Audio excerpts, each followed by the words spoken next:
উস্তাদরা আমারে দেখলে কপালে চুমা খায়, হাফিজ জান্নাতে গেলে আপনি নিয়ে যাবি না, অত গর্ব করে।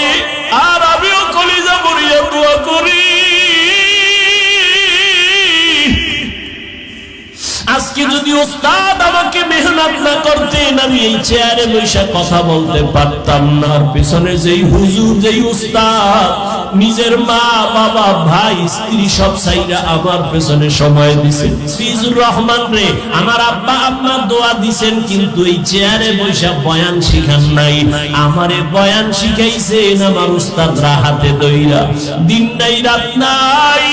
আমার উস্তাদ এই পরিমাণ আমার পেছনে মেহনত করছেন, আমি যদি চামড়া দিয়া জুতা বানায় দেরি না দেয় হবে না।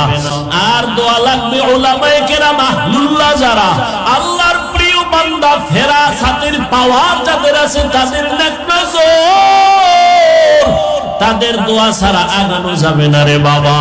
যতই বাহাদুরি করো, আল্লাহর কসম মা বাবার বরদোয়া যদি লেগে যায় মরার আগে পঙ্গু হয়ে যাবি।